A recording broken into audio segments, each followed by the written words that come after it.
Buenas tardes, chicos, ¿cómo están? Bueno, este es un videíto que lo hago casero ahí mientras grabo la pantalla de mi celu, de un PowerPoint que les hice para que ustedes comprendan.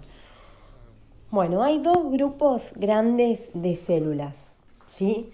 Pero primero, lo que tienen en común todas las células, ¿sí? Es que tienen citoplasma, material genético, membrana plasmática y ribosomas.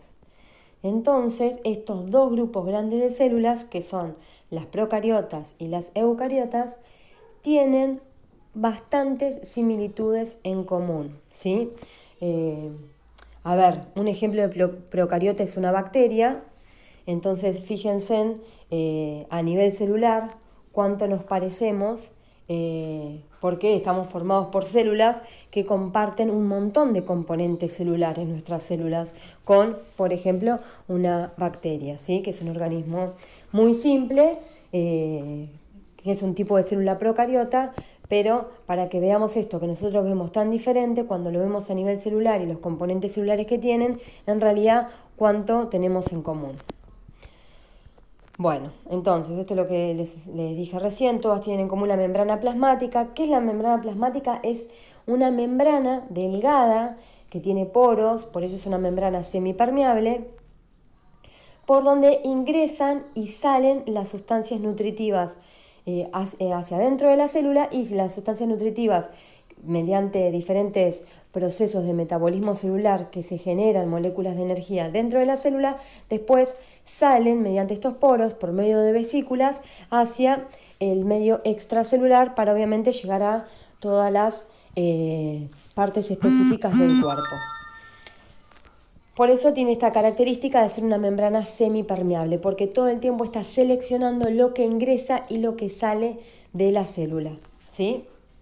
Regula la cantidad de agua, la cantidad de sales, nutrientes, desechos, restos de residuos metabólicos que ocurren dentro de la célula en diferentes reacciones.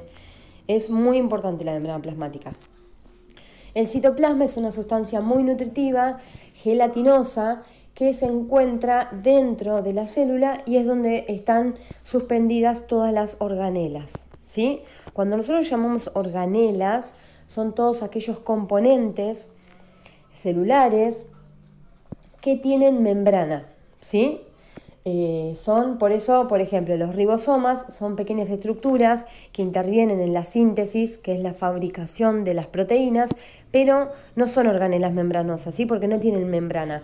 En cambio, si nosotros hablamos de cloroplastos, mitocondrias, retículo endoplasmático liso, rugoso, esos sí son organelas membranosas porque tienen una membrana que los aísla y los separa del citoplasma. Y después, obviamente, todas, el cuarto componente que comparten en común es que todas tienen material genético, ¿sí? Hay una diferencia muy grande, es que las células procariotas carecen de núcleo. Esto quiere decir que este material genético se encuentra suspendido y en contacto directo con el citoplasma, ¿sí? Lo único que se encuentran en una región, en el centro de la célula procariota, hay una región que se llama nucleoide, que es ahí donde se encuentra disperso el material genético. ¿Y cómo está organizado? En una única molécula circular de ADN, ¿sí? La diferencia de las eucariotas es que este material genético se encuentra organizado en cromosomas y tiene núcleo, o sea, está organizado dentro de un núcleo, que el núcleo es una organela que tiene membrana nuclear y está separado este material genético del citoplasma, no está en contacto directo, ¿sí? Está mucho más organizado. Por eso aquellas células eucariotas que tienen esta organización en el material genético conforman organismos que son más complejos y organizados, ¿sí? Pero recuerden que entonces todas las cosas que tienen en común la célula son 4 cosas: membrana plasmática, citoplasma, material genético y ribosomas, que no sé por qué acá el celu no me lo abre muy grande y no puedo visualizar la palabra ribosomas. Bueno, esto es el esquema de una célula procariota. Por ejemplo, acá tenemos una bacteria. Ven que lo que está acá en color rosita, rojo, es una molécula circular de ADN que no está dentro del núcleo, sino en una región llamada nucleoide, ¿sí? Tiene pilis, que son unos pequeños pelos donde estas bacterias se ayudan a adherirse a diferentes superficies, y tiene una cola que se llama flagelo, que les ayuda de movilidad, ¿sí? Para moverse y desplazarse. El citoplasma es donde se encuentran suspendidos las ribosomas, ¿sí? Y ahí están los pequeños ribosomas, que es donde se fabrican las proteínas.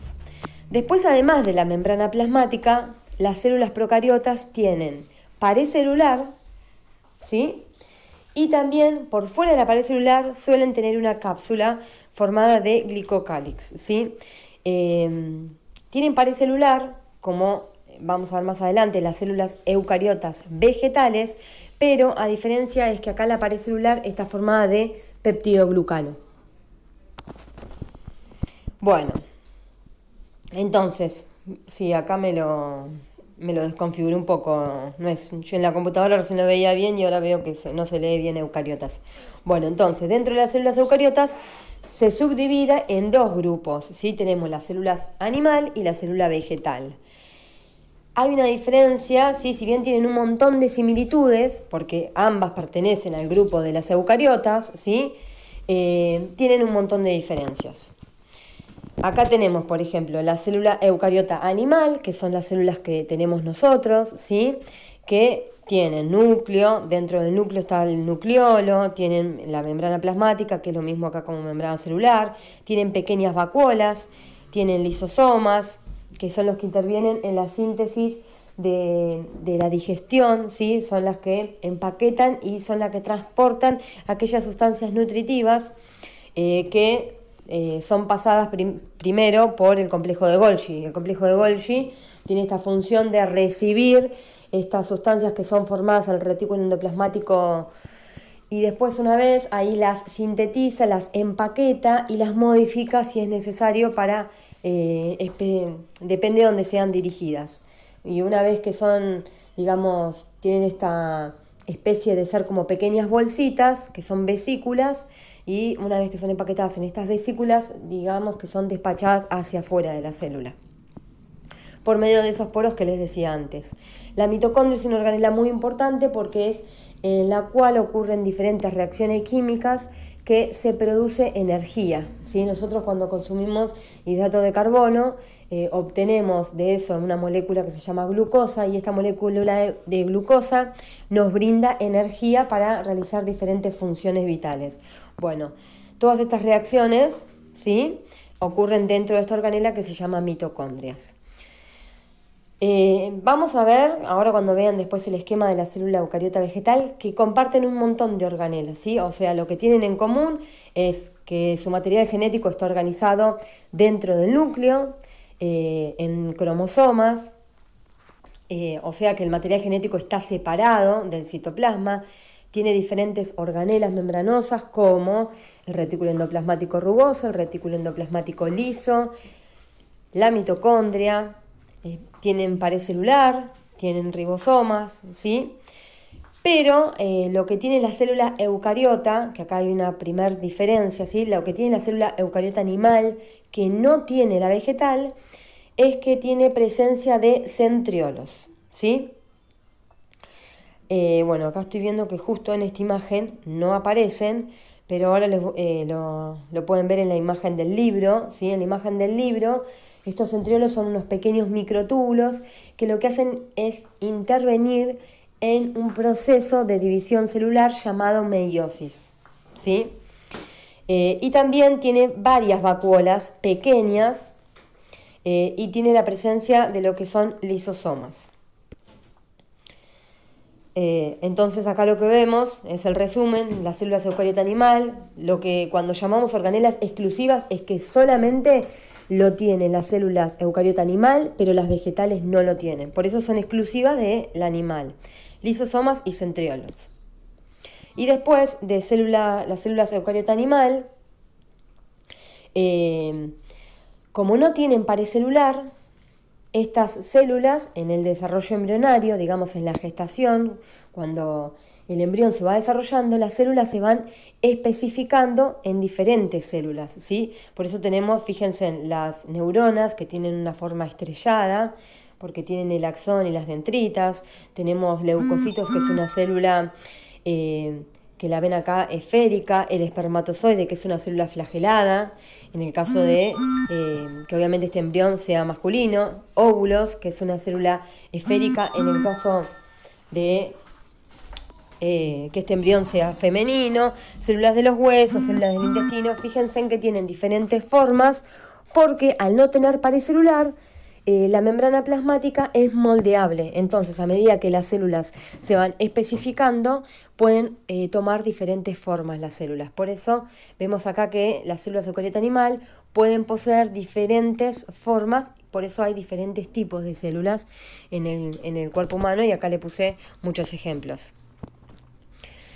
Ahora vamos a ver que en cambio las células eucariotas vegetales, como tienen pared celular, la pared celular lo que les da es una cierta forma y sostén que lo requieren, ¿no?, las células eucariotas vegetales por los procesos que realizan, pero si nosotros vemos en el microscopio, muchas células vegetales siempre son exactamente iguales porque tienen pared celular, entonces no pueden cambiar la forma, ¿sí?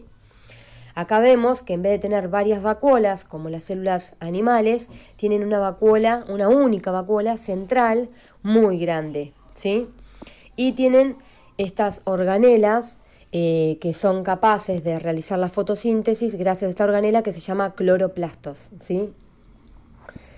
Por eso todos aquellos organismos que estén formados por células eucariotas vegetales son autótrofos, porque tienen la capacidad de realizar la fotosíntesis, entonces no necesitan de otros seres vivos para alimentarse porque fabrican su propio alimento. En cambio, todos los seres vivos que están formados por células eucariotas animales son heterótrofos porque no pueden realizar la fotosíntesis, entonces no pueden fabricar su propio alimento y necesitan incorporarlo mediante otros seres vivos, ¿sí? Bueno, entonces acá vemos la diferencia. Ven que yo les decía antes que si ustedes ven las similitudes, también tiene núcleo, tiene nucleolo, tiene retículo endoplasmático, complejo de Golgi, tiene membrana plasmática, membrana celular, tienen citoplasma, tienen mitocondria. Tienen un montón de similitudes, por eso ambas pertenecen al grupo de las eucariotas, pero también tienen diferencias muy importantes. Entonces, las organelas exclusivas de la célula eucariota vegetal, que solamente tiene la vegetal y no tiene el animal, es la pared celular, cloroplastos y esta vacuola central. Ay, bueno, no le puse acá la imagen, me olvidé. Bueno, ahora les voy a mandar una imagen de cómo se ve, un tejido de una planta, para que ustedes vean que por más que haya muchas células vegetales, siempre son iguales porque tienen esta pared celular que le da siempre la misma forma a la célula. Bueno, espero que se haya entendido. Cualquier cosa me preguntan y me consultan todas las dudas que tengan. Un beso.